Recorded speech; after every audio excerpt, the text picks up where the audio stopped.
Boys, lift Whoa. the cloche on potentially pretentious ingredient numero uno. Or should I say, ein? No. You suggested So it's French. not German, it's French. How did you screw that up?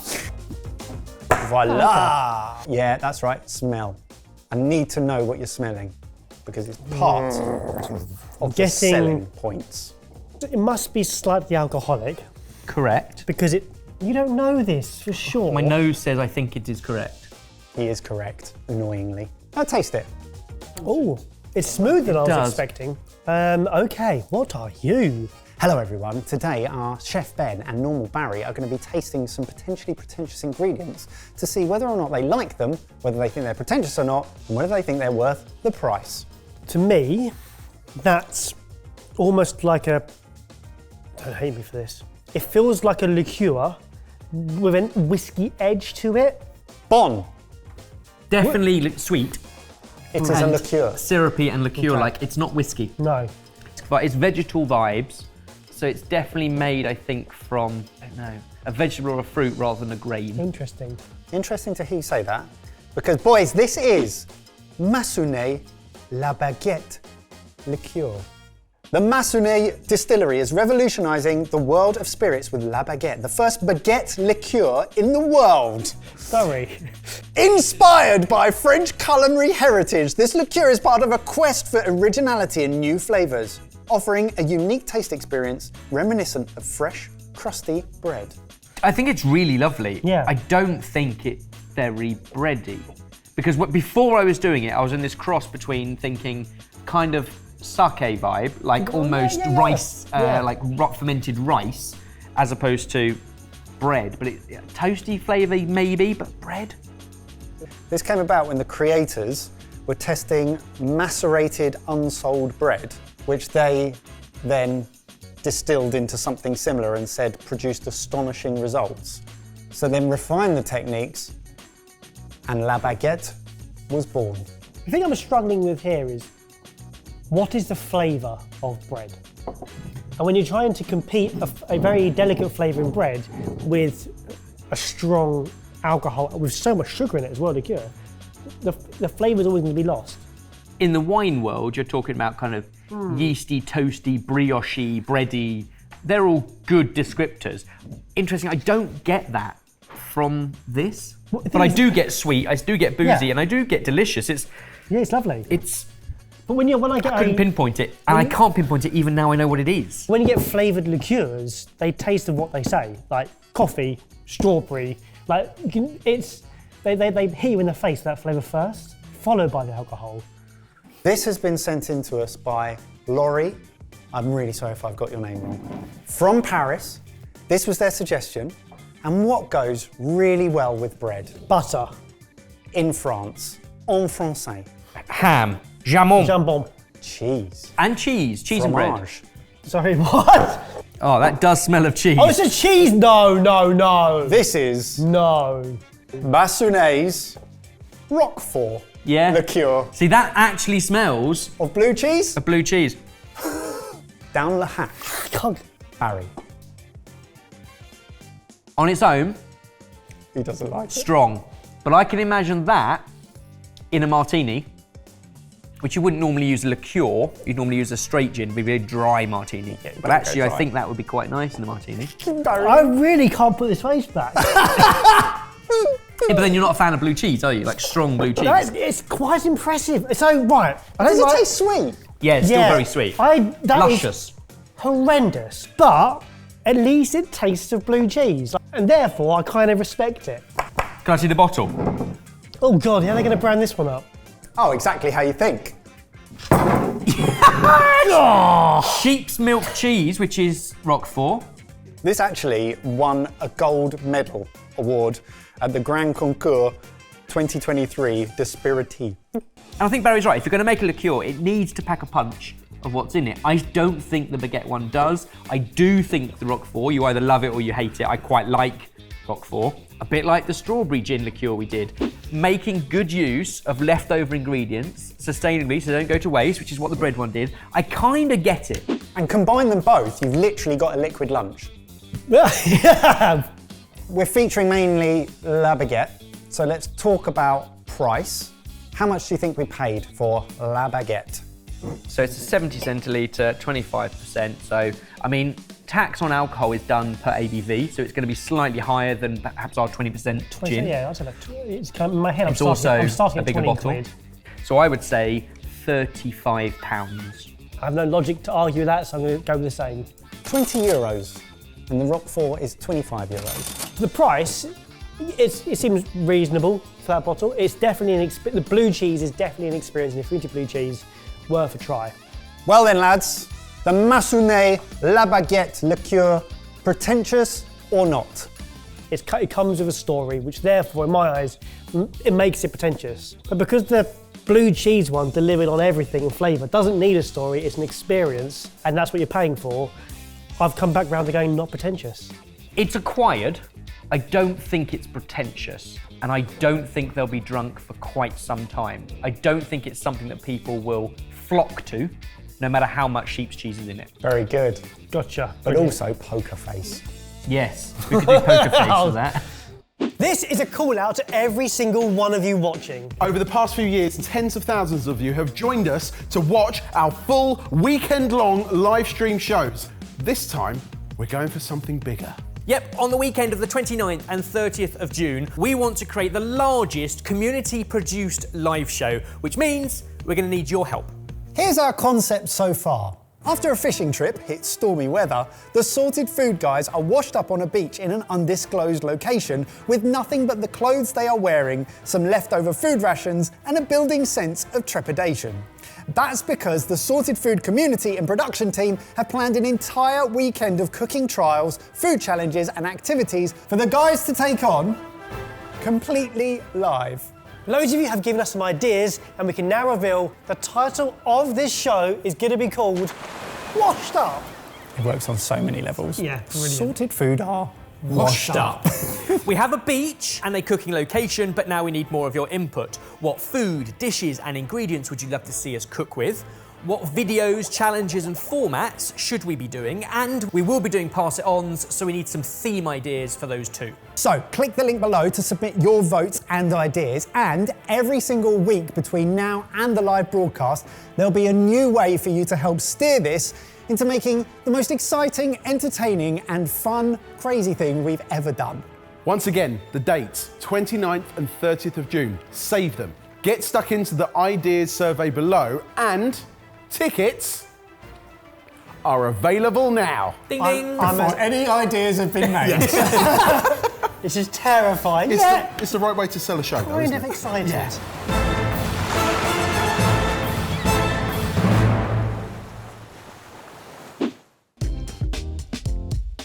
Okay, boys, lift the cloche on number 2. Well, thank you. Ta-da! Salsa. Red. Shall we? Pizza sauce. Oh, I'd say yeah. An oily pizza sauce. Now it is cold, we haven't warmed it, but you will taste it in situ in a minute. It tastes just as it smells. It's a delicious, well-balanced, well-seasoned tomato sauce. Naturally sweet from tomatoes, seasoned well with salt, tangy, fresh. You can see a bit of an oil slick on top. Well, I'm going to break with tradition and actually give you the jar. Bon Jovi pasta sauces. I have seen this. This is my son's favourite artist. This is Bon Jovi sauce, Dad's original, launched by the frontman of Bon Jovi, John Bon Jovi. John Bon Jovi. Amazing, amazing. I've seen this around. This recipe is a flavour explosion that's been passed down from generation to generation, and guests of John Bon Jovi's who tasted his homemade sauce annoyed him so much and pressured him so much to get it in a jar and to release it so that they could buy it that he finally did.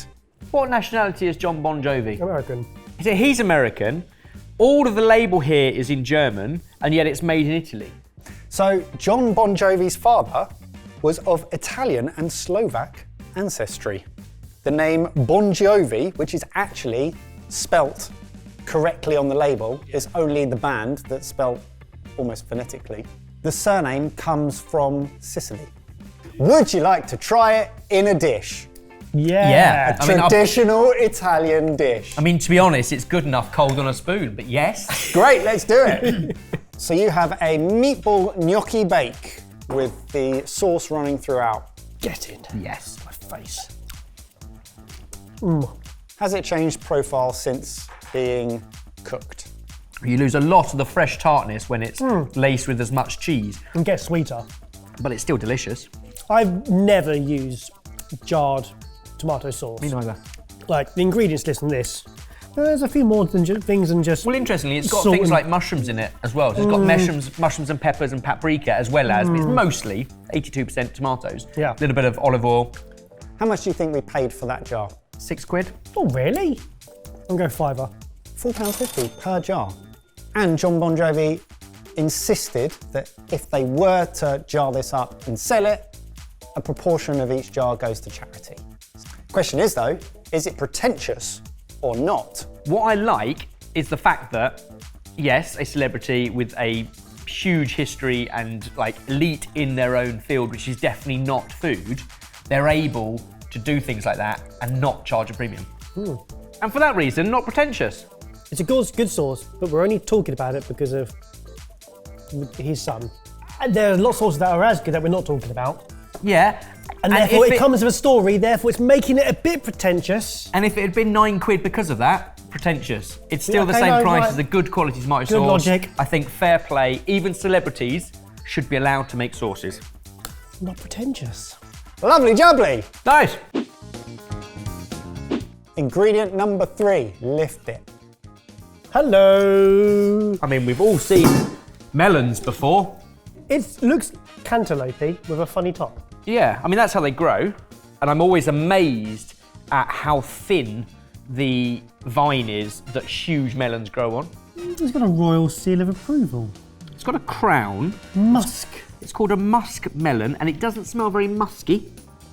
What colour? Papaya coloured. Oh, Orange, wow. like orange. Okay, I'm going vivid green.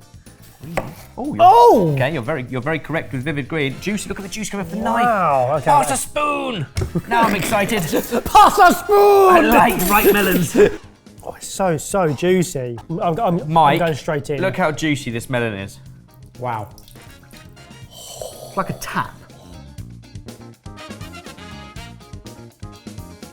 Oh God. It's like my eyes just rolled into the back of my head. Is it that good? No, it's so satisfying. As you'd expect from any good melon, cold, refreshing and sweet, but it's almost decadent in its sweetness. This is the best melon I've ever had. Yeah. Really? When you have a perfectly ripe, delicious pear, melon, strawberry, first of the season, it's mind-blowing, and this is spectacular.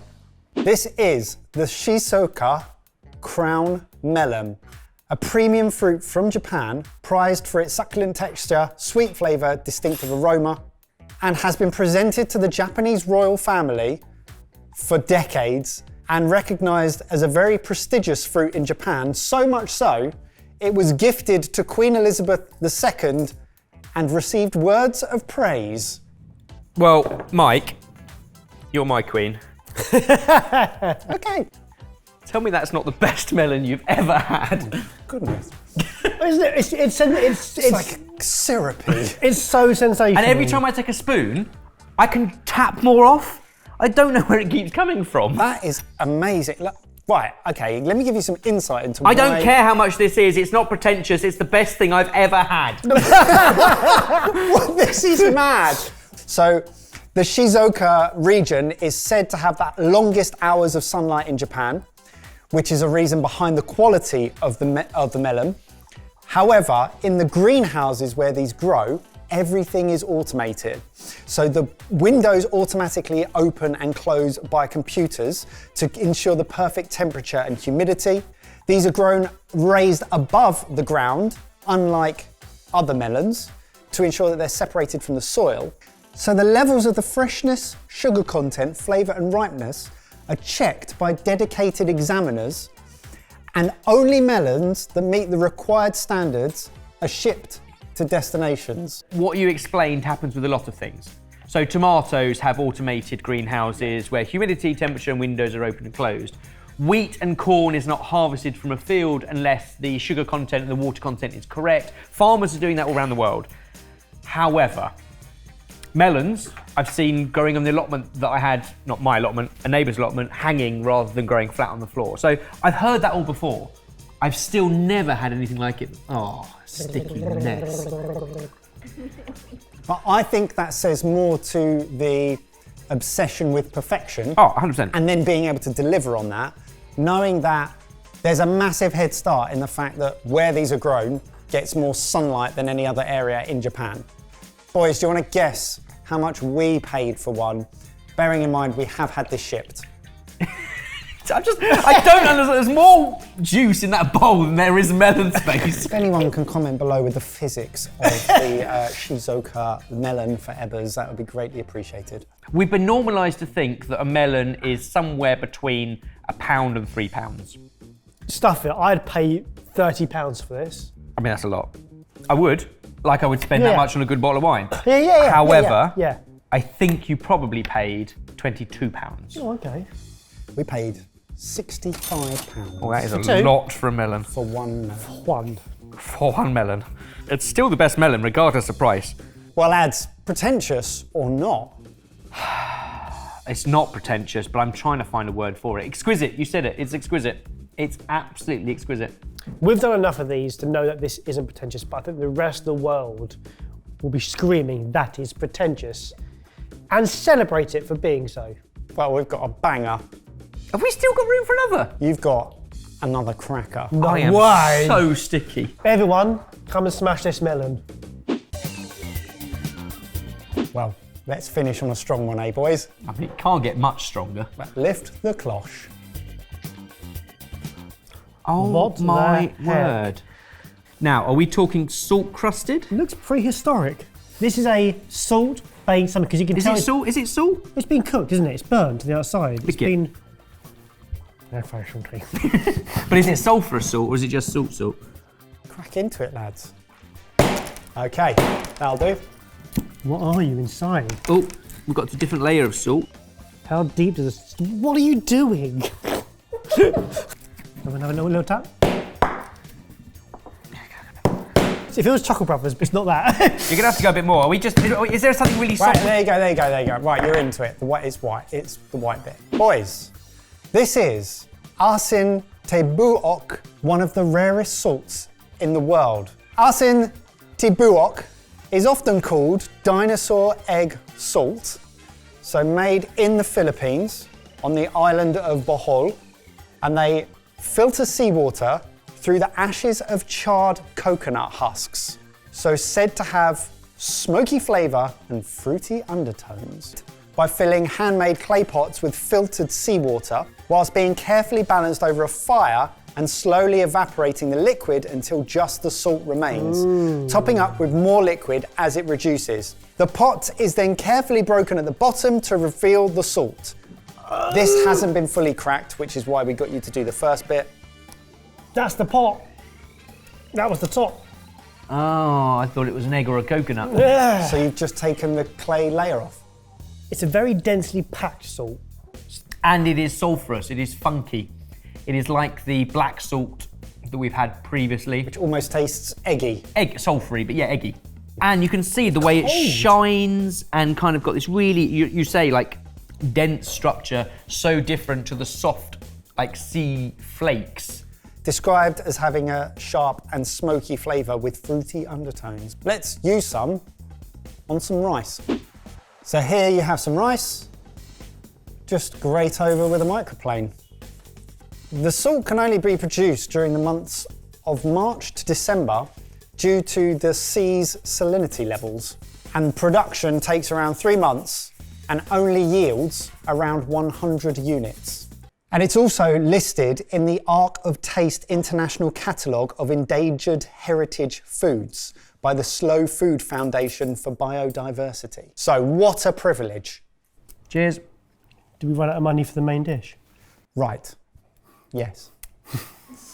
Actually, once it's much finer dust, and that was a really fine dust, you lose the funky sulphurness and you're just left with mellow. Still getting smoky? It's not. It's funky salt.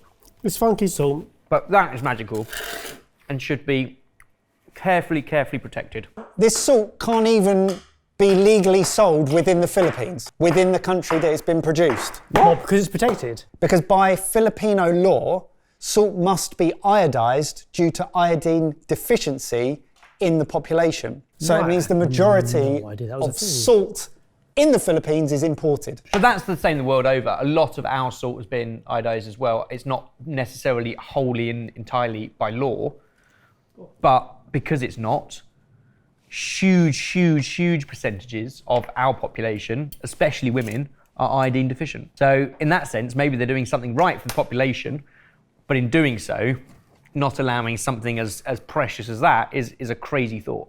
One thing we haven't covered is, who's buying this? Anthropologists, like proper foodies, And I wouldn't be like us, surprised if a people who lot would of find this it interesting.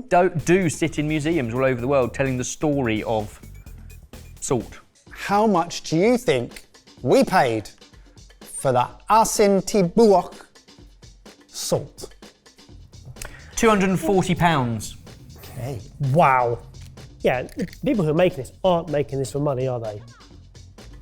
Probably. They're making it to keep it alive. But they I are, thought. yeah, they are in the sense of the slow movement Yeah. and the recognition they have there. It's a living museum.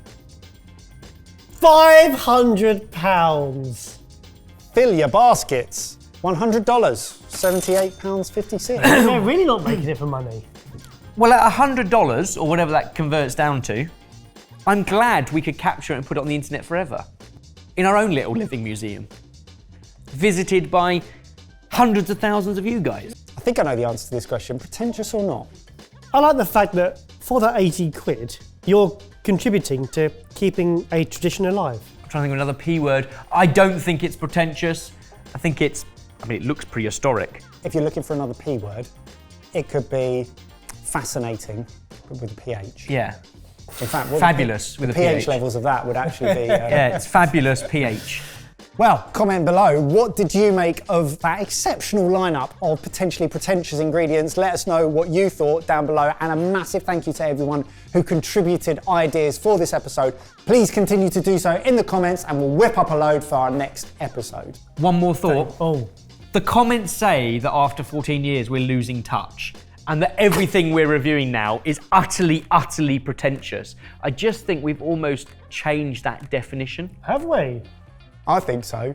I think pretentious is showy, possibly expensive, but fantastic and you love it. That's a good pretentious for me.